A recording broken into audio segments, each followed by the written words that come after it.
Welcome to the OK Let's Learn podcast. This is two podcasts in one. One where we dive into tons of interesting topics, and another where we dive into tons of interesting books and stories. My name is Kevin O'Keefe, and we are live here. Today, we are going to comment and talk about, in our book club series, the OK Book Club series, another book. It's summertime, and we're reading Wombat Waiting by Katherine Applegate. So what we're going to do here is my friends are going to give a rating from 1 to 10, 1 being the worst, 10 being the best. We are on page 98, the first 3 sections of the book. So, my friend, what do you think? What rating would you give it and why? I'd give it a 9 out of 10 because it's pretty good so far. What makes it pretty good, though? Don't ask me, I don't know. Oh, boy. Okay. We're not critically there yet. That's all right. Great that you like it. Who's next? I gave it a 5 out of 10, and because it went really into the story. Everything is happening so fast. I get what's going on, but it's everything's moving too quickly for you. It's like slow down. Tell me a little bit more about the characters. Is that what you're basically saying? I guess so. So what do you think? What rating would you give it and why? I would probably give it a 10. It's really reaching the reader, and it's certainly not an okay book. It's probably a great book. All right, very good. I'm glad we like it. Okay, what do you think? I'd give it a 9 out of 10 because I don't know. I like the dog. Okay, finally, what do you think, my friend? I would give it a 7 out of 10 because it tells you about all the characters' story before everything actually happens. Interesting point. It's setting up. You know something is coming. You know there's a fire happening.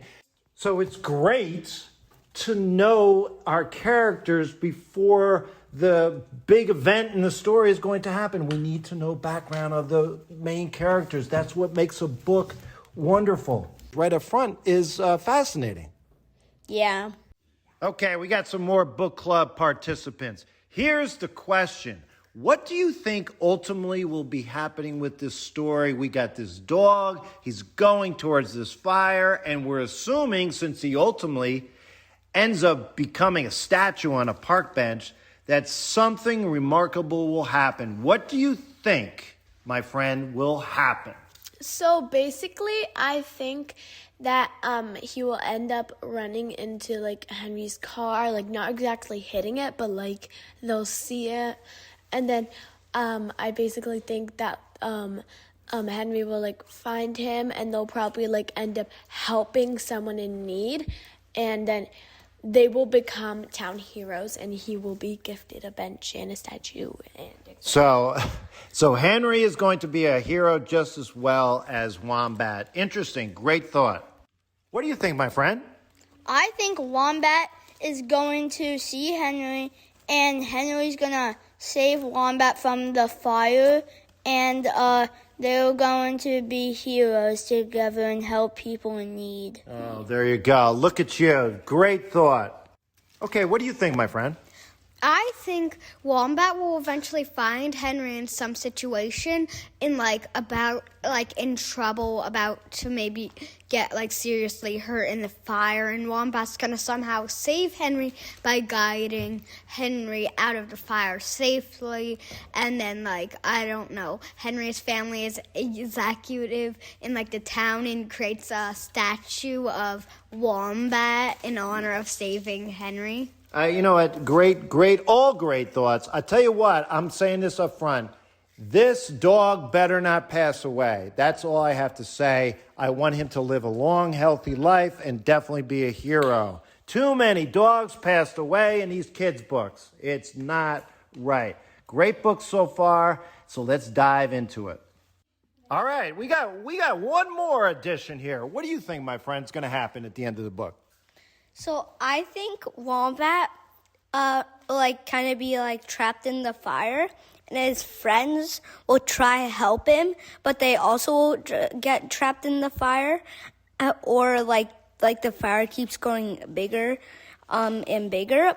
And Henry spots Wombat, and he saves him. You know what? Really nice job. We didn't talk about all the animal friends. These animal friends are on the cover of the book. They have to have some way of definitely contributing to the hero status with Wombat. Nice job. So this is Book 9, Episode 1. Before you continue listening, you're going to be reading up to page 100 with us. The first 3 sections of the book, stopping at section 4. This is commentary, this is thoughts, this is reflections. It's not a reading of the story. Yes, I will give you the plot breakdown as to what, generally speaking, is happening. But again, it's not a retelling. It's read the book, come back, join us on this journey in our summer book club, and we will talk about the book, because you know what? Reading too often is a solitary experience, and let's make it the opposite. Let's talk, let's disagree, let's agree, let's have fun reading this great book by Katherine Applegate. And I will say this up front, the rating my kids have given this up until this point is 7.5, which is not bad. Me, I'm giving it a 6. Why? Let me just say this up front.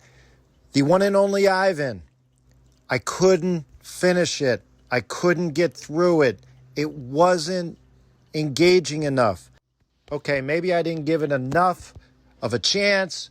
My recollection, this was years ago, maybe 30 pages, but again, you got to grab me up front. I've said this so often with all these books that we've read, but this one has a heart to it. This one, there's going to be some action and adventure that's coming up.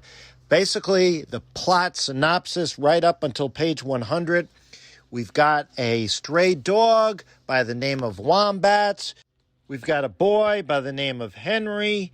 Most of the early book is focusing on Wombat, and then we go to the boy and his family. And what's happening? Well, there's a voice calling to Wombat, and the voice is repetitive. The right way is the wrong way. The wrong way is the right way. And what way are we talking about? Yes, there's a fire in the hills outside of Los Angeles. It's in the mountains of Santa Ana. And the voice is telling Wombat to go towards this fire.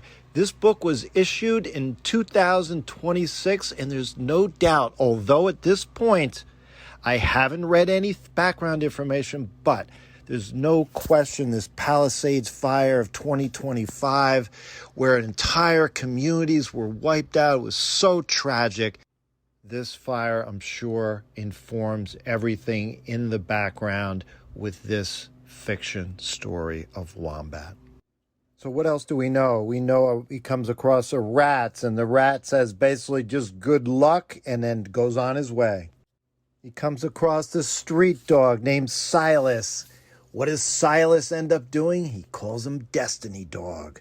You're there for a reason. He's a friend, but he's not a friend. And like I said, we learn about Henry. Henry escapes in a car. They call the car Ketchup. He's evacuating his home. You feel for Henry and his family. He's got his parents. He's got his younger sister. And then they've got Lem and Violet, who are older neighbors. And finally, what we do also learn is that Henry has a history with dogs. So he's not the biggest dog fan, but we clearly are seeing that somehow, some way, Henry and Wombats will meet going forward. The book is written in verse. I do enjoy these type of books as long as they move quickly, and my students also overwhelmingly enjoyed these this type of writing as well. When you open up the book, you understand what I'm talking about. Verse as in like it's written as if it's a poem. Very few words on a line. Very few words on a page.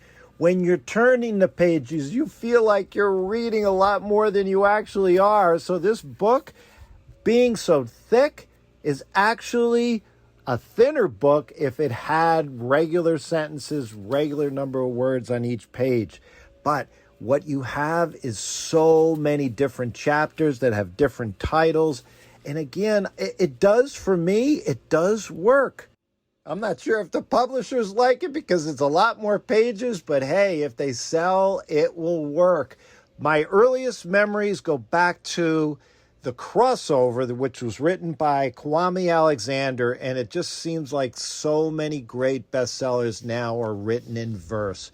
As long as the writing works, as long as it's emotional, as long as it keeps you on the edge, I'm all for it. And finally, in the setup with the beginning of this book, we also meet a bat named Barnabas who is at the center for animals that have been left behind, certainly animals that need to be rehabilitated. And this is really, more than anything else, it's setting up the whole rest of the book. So what can we take away from the beginning of this book? Let's dive into it. Really, we just have a few things, and I'll comment on it. This author got me into the story very simply early on page 14 with Wombat and rooting for this stray dog. Why? Because her family had been taken away. As the author wrote on page 16, quote, she'd had a mother for a few weeks and 2 siblings, all lost to traffic, unquote. In my mind, so far, the most emotional moment in the story. It really sets up everything, right? Where does she belong? Who does she belong with? She's looking for someone to belong. And, this really works as a hook. So the next thing you have is this mysterious voice, which is an effective, really effective narrative style where you're thinking, what is this voice? Is it something? Obviously, it's metaphysical. It's mysterious. Is it just in Wombat's head? Is it actually some type of actual noise that's coming from somebody and he's just interpreting it this way? But the bottom line is it works. I will say this on the downside.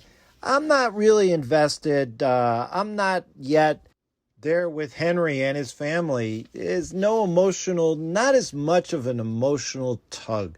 Yes, it seems like a regular family. And yes, Henry has his anxieties, has his worries, seems like a great kid, but I'm not there yet with him. So this is where we are. Again, not a lot is happening, but clearly the book is set up for the future. Come back with us for episode 2. We are going to page 206. That's right, 206. One final point before I leave you on our next episode of Wombat Waiting. When we get together and discuss this book at our book clubs, we got some smart kids, smarter than me. Their memory is impeccable. They read at such a high level. And I'm telling you, we just kind of play some games. We ask questions. We're trying to see who knows what and who can win some prizes. And here's what I did. As we're doing some contests and some games, I went to page 34. And here is what it said, entitled, Not Your Friend. Here's what it said.